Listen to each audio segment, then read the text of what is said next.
Hello ladies and gentlemen, and welcome back to Sunless Skies. I've got a bit of a problem here.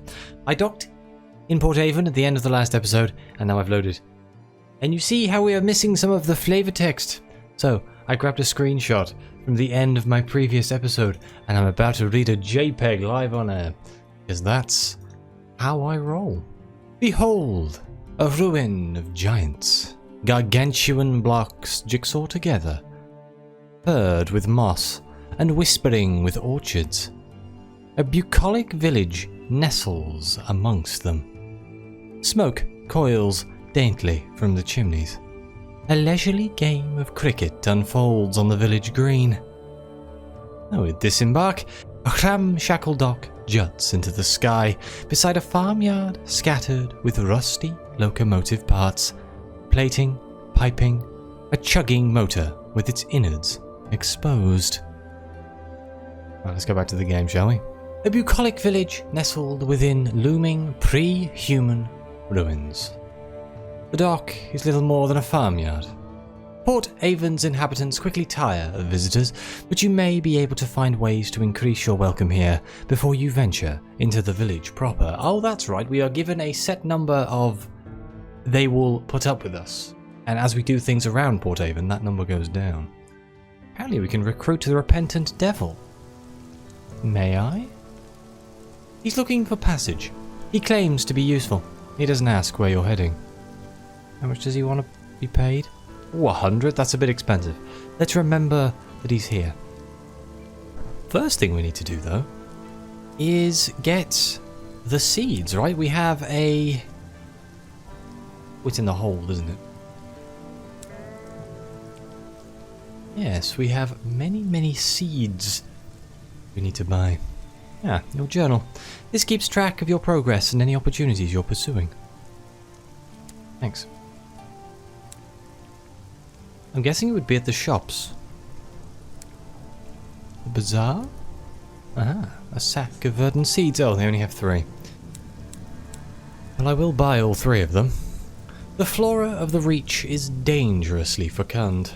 Plant a seed, water it, give it a little light and it'll sprout overnight. During transport, it is vital the sacks be stored in a cool, dark, dry place, or your hold is likely to become an impromptu shrubbery. I shall take those. Your hold is almost full. Look for opportunities to use or sell some of your cargo. If necessary, you can also jettison unwanted cargo from the hold panel to create room for something more important. We don't want to be doing that, do we? What do you sell in the Bazaar? Nothing, obviously. The seeds. I meant to say, what do you sell in Shaman and Sons? A jumble of undistinguished souls. And fuel and supplies, obviously. So, shall we take a look around Port Avon? I suppose we should while we're here. Port Avon spills prettily across sections of colossal, drifting ruins. Its orchards bask in the evening gold light of a distant nebula. Here we go. Exploring Port Avon will wear down your welcome. Here you can restore it, allowing you to stay longer. I'm afraid we don't really have anything to trade with them to do it, so we're just going to write a port report. The locals are willing to update you on the news. There's not much to share. Were it not for talk of smugglers and sky beasts, you could easily confuse this place for a village on the world you left behind. It's quite peaceful here, apart from some fuss over a newspaper delivery. The villagers frown and change subject when you ask about it. To earn rewards, hand your port reports to the Inebriated Veteran or the Prudent Secretary. They are normally found at Victory Hall and Company House. Okay. Well, we can't do anything else here. What else is in Port Avon? The Village Green. A golden nebula scintillates above Port Avon's apple trees. Allotments, eel fishers, and steepled church. Here you may, if you choose, immerse yourself in the village's quaint rhythms. The Auroral Sommelier. Someone has grafted brass wheels to the carcass of an old armoire and impaled its top with a jaunty, damasked umbrella. A man stands behind it, flesh and finery the colours of the dawn, shepherding customers through their sampling of wares. Sweet wines, subtle wines and sinful, spirits of every vintage, save, of course, the Hesperdine cider. He gives a small, sad laugh. I know, because I looked.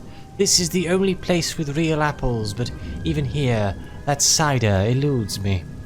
He beckons you with a gloved hand. We can ask him about the Hesperdine cider. A rare vintage, unheard of, and unseen since London. This merits investigation. Now, the Hesperdine cider grants immortality, if I remember correctly, in the lore of fallen London. Come here and listen, you effervescent thing. I have a story.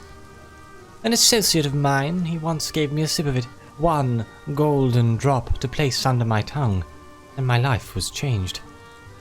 A carnivorous pleasure steeps in his voice as he speaks.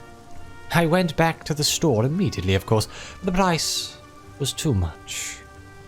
And eventually the dreams drained away, and now I'm here, serving wine to drunks. His laughter is black and bitter, but the Auroral Sommelier gives you the address nonetheless, just in case. If you decide to risk the same grief, savor it for me. Okay. The Auroral Sommelier mentioned Hesperdine cider, apparently purchasable from an unusual shop in London. Okay. There's nothing else on the village green. Apart from the village green itself. The heart of the village, surrounded by orchards of real apple trees that were shipped through the avid horizon as seeds. An endowment of years from her renowned majesty grew them to swift maturity. We take a relaxing stroll around the village or watch a cricket match. Let's watch a cricket match? I can't remember. One of these lowers my terror. Let's watch a cricket match. The game could charitably be described as stately. But there is a moment of excitement when the batsman hits a six and the ball whizzes over the thatched roofs, off the edge of the port, and is lost forever in the starry deeps. The audience groans. Play stops while someone goes to get another ball. I love the idea of something being down in the deep and just being smacked on the head by a cricket ball. It would be funny. Or we can sit with the eel fishers. They line the straight, stony edge of a block that juts into the sky, their rods hanging over the edge. Colonies of pardoner eels, smoky as sardines, breed on the underside of the port. You watch as the fishers snag their wriggling prey, heave them onto the rock, and put an end to their thrashing with eel mallets. The catches are infrequent though, and aside from those occasional struggles, always swiftly ended with a meaty thwack, you can sit back, enjoy the starlight, and make a conversation. We're not really achieving much here, are we? Let's go to the Nowhere Inn. Botheridge's A Tour of Heaven describes Port Avon's single public house as a welcome respite, justly famed for its authentic old earth cider. The locals can be welcoming, for a while. You may be able to recruit more crew here. Do we need more crew? We do kind of need more crew. Port Avon's first public house stands amidst a nodding copse of apple trees. Inside, brass gleams cosily on the beams. Window latches, doorknobs, and other fittings retrieved from the first locomotives that carried people here. A great, polished wheel hangs on one wall. We can either read a work of speculative fiction. In the nook by the fireplace is a shelf of magazines. Each contains a story by a local author. The Turbulent Fabulist. What a wonderful name. We can recruit a likely lass or lad. They are young, inquisitive, and sick to the back teeth of Port Avon. Perhaps they can be encouraged to sign on. The less traditional Port Avon is? Interesting, we can affect things here, huh? You can appreciate an amount of cider made from real apples from the world you left behind. Careful now, a local warns you, placidly. We can speak to a short-sighted cryptozoologist. I'm getting flashbacks to Disco Elysium. You perches on a stool in the corner, staring at a map of the Reach. I could have... No. Must have taken a wrong connection at New Winchester. Intercede in a mushroomly matter. The pub is out of scrumpy. The barman blames a creature, a cross between a mushroom and a jellyfish. It sways in its seat at the bar. We have to speak to the Blemmigan. There is no other option here. Who does this creature belong to? Bellows a man, fuchsia with rage. The Blemmigan he points at is a grizzled member of its species, most of whom were left behind in the Neath.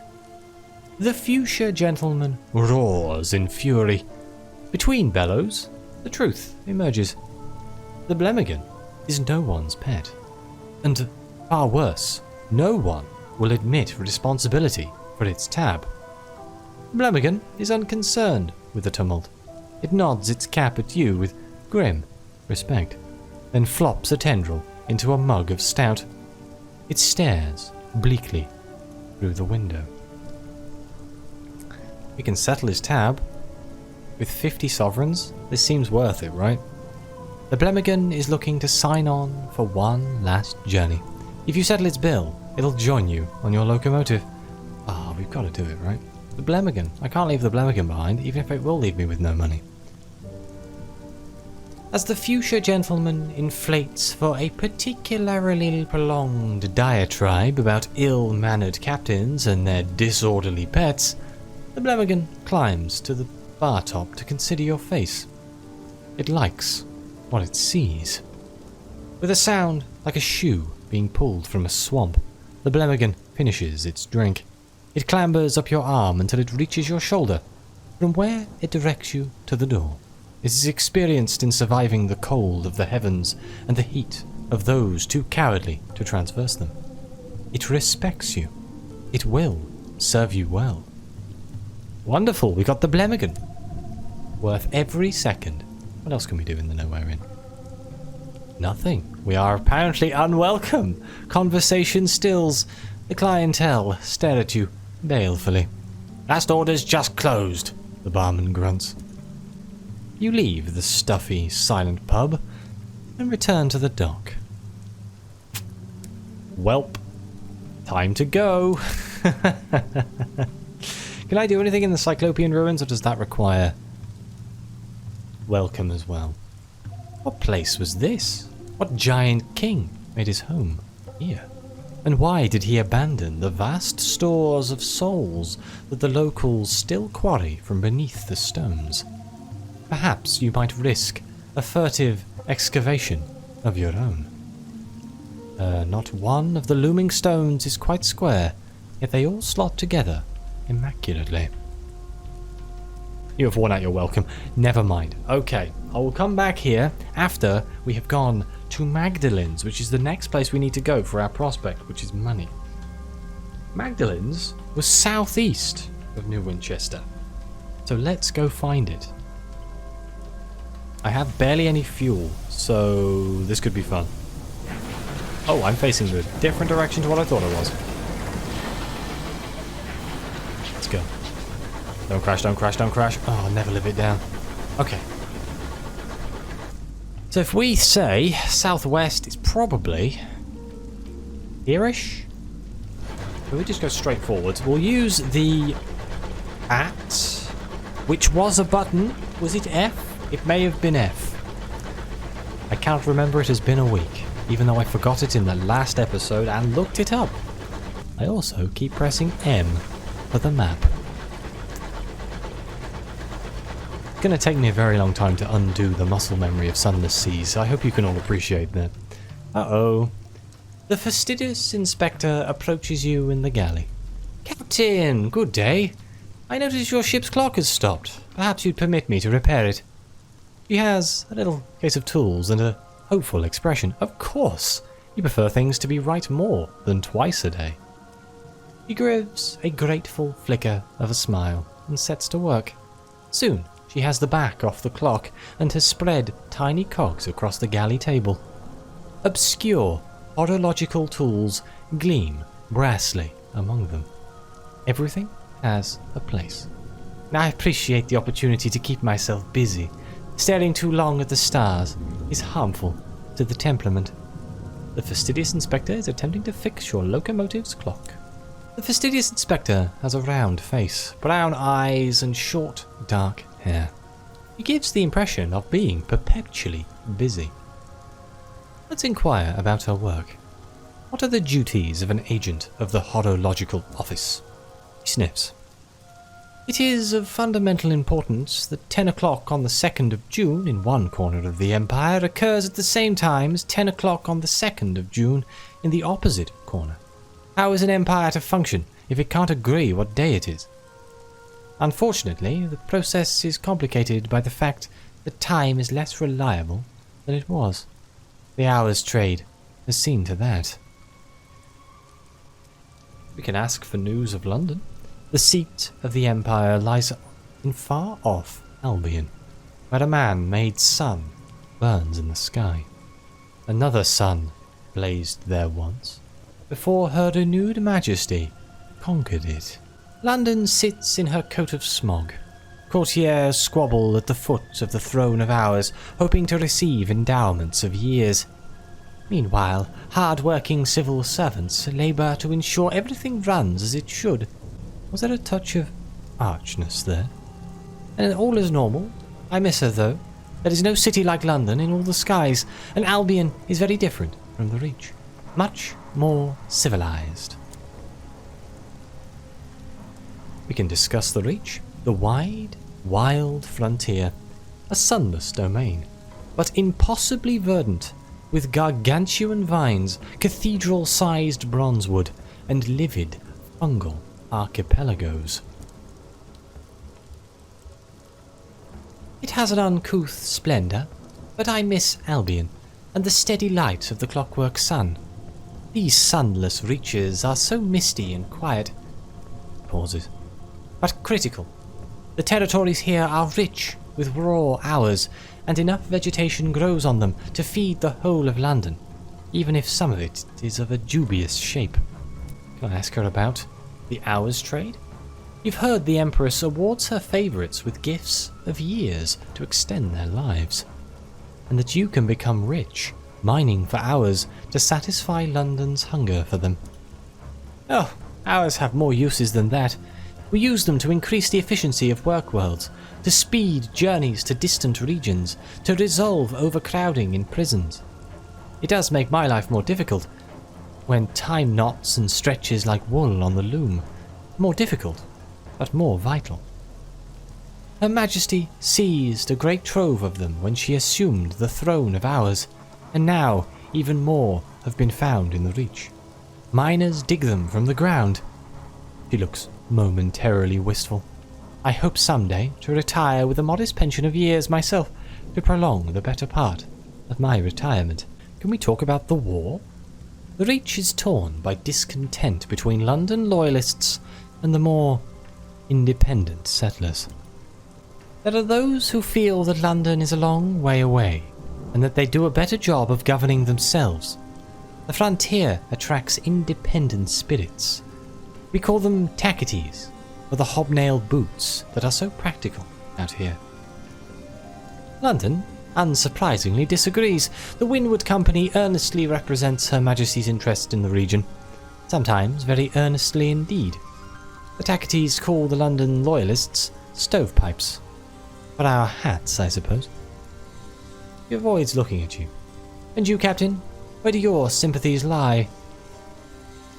See, now, last time, London every single time, and I still feel London every single time. Small part of me wants to side with the tacketies this time, because it's different. But let's feel no loyalty to either side. Let's not make that choice right now. Perhaps you'd rather be left alone. Perhaps you are undecided. Perhaps you see the conflict as an opportunity. What a remarkable indulgence, he remarks with a raised eyebrow. I can compliment her on her skills. Her hands are deft and sure. She polishes, she cleans, she reassembles. Thank you, she says. A small, embarrassed silence. It's possible the inspector is pleased. Rather hard to tell. Well, let's bid her a good evening and carry on our search for Magdalene's. And to you, Captain, I think I shall make a cup of tea. Let's hope we have enough fuel. That's my main worry right now. I do wonder if Magdalene's is going to be in the same sort of place it was last time I played, and I swear it was here. But that would be southeast. I can do compasses. That would be southeast. So let's go with that for now. I thought the reach was randomly generated though. So I could be wrong. You're low on supplies. Yes, I know. Once you run out, your crew will begin to starve. I guess I'm well aware. You can buy more reports. To check a port sell supplies, select it on the chart. Thanks. Oh, I do. Yeah, you can click on a thing, can't you? Sells fuel and supplies. Fuels and supplies. That is actually very useful. That is something I like quite a lot about Sunless Skies, is you get information about a port before you go there. Is that? No, it's slightly different from the one I crashed into. Oh my god, almost crashed into that. Settlers who live so far beyond the edge of civilization relish the hardships of solitude. They will fiercely defend their small territories, but occasionally welcome company and trade. This homestead is plated in a patchwork of corrugated iron. As you land, the barrel of a rifle pokes out from a boarded window and fires, kicking up a spray of grass at your feet. How unfriendly. We will not stand for that. Somebody will probably die if we do this, so let's just leave swiftly. Perhaps you'd rather not risk encountering hostile strangers. Perhaps you want to avoid small talk. 36%. Ah, let's go. Hey! Your rounds ring off the house's iron skin and find the gaps between its makeshift plates.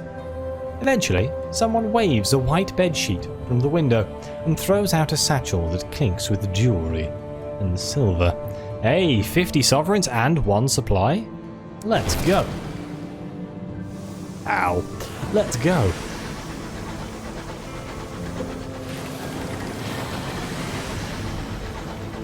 I'm gonna send out the bat again. It feels so weird not knowing where I'm going. I spent so long playing this game that I knew everywhere was. Oh, it's a lighthouse. Make sure we get that on the map. Wait, isn't this where the... I feel like this is where the pirates are. Oh god, I'm getting like flashbacks to horrendous things. I could do with some combat though, I'm not against it. Does combat lower terror in this game? If you kill them.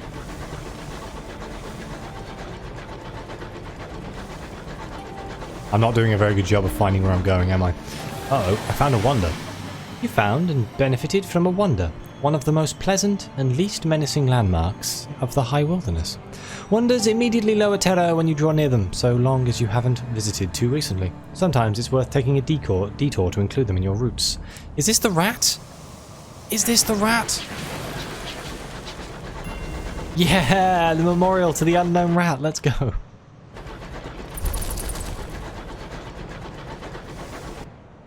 Southeast. I think it's got to be here, right? It's got to be. I'm going around this way. Ah, no, that question mark's in the wrong order. Wrong direction. Let's go around here. The Blemmigan automatically equipped. He did indeed.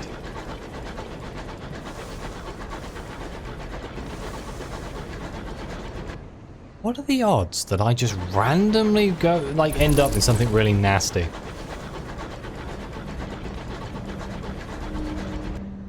Okay, there's something in front of me at least.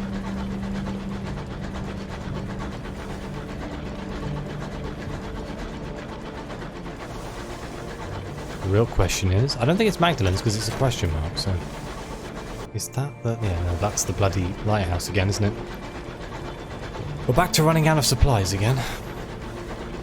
In fact, I think I've just done a big bloody circle. Like the real hero I am.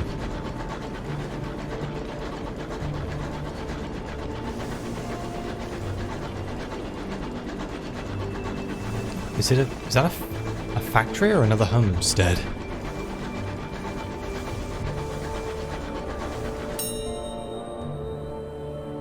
Settlers who live so far beyond the edge of civilization relish the hardships of solitude, yes.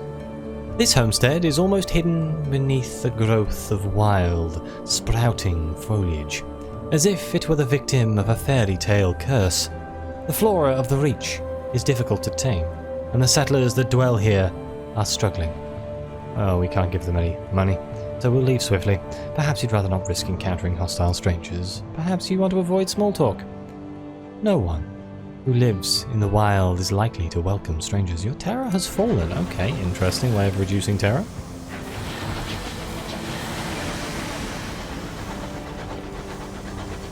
Send out the bat. It's got to be around here somewhere. Oh, hello. Enemy. Oh no, not a star-maddened explorer. These are the buggers that charge me, right? Ow, shotgun.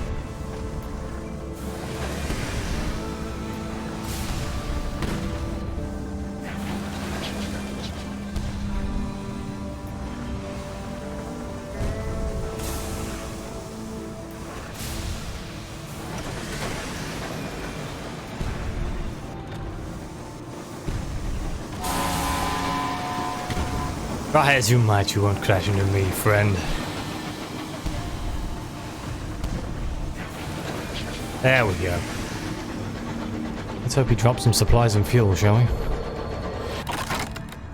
The crew of this weathered engine had been driven mad by the winds and the stars and the things that haunt the sky. We can loot the hold. Perhaps the engine was transporting something valuable when the crew succumbed to star madness. Or we can search for survivors. Perhaps one did not succumb to the star madness. Let's go with random treasures. A faintly luminescent cage. A light burns from within. Uncanny specimen.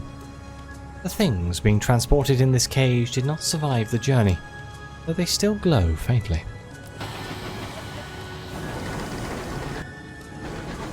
Oh, there's something in front of me. A little bit of a shame that it wasn't fuel. Oh, hello, a wreck. The Vecchio. The wreck gleams with frost. Its windows are dark. Its engine silent. Perhaps something of value lies within. You can force open the doors to the hold? Can't really do that. We could fix the ship. Repair some of your hull. Your motor skill will slightly affect the amount you repair. Let's do that. There we go, back to full again. Engineers don sky suits and retrieve the salvageable plating, using it to patch the worst of your locomotive's damage. Right. Can I find what I'm looking for? That's the real question. I found nothing. Oh no. That's not good. South? Definitely. I have it written down in my notebook here. Southeast. Definitely down here somewhere. Got to be.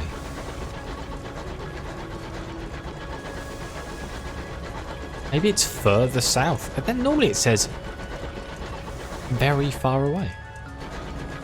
Or something along those lines. Send out the bat again.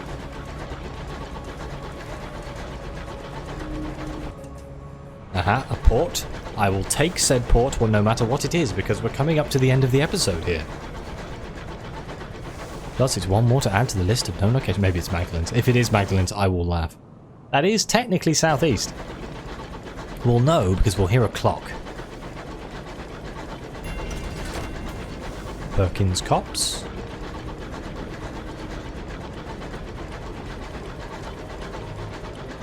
It is Magdalene's. Hey! A new port. The crew are relieved to see land.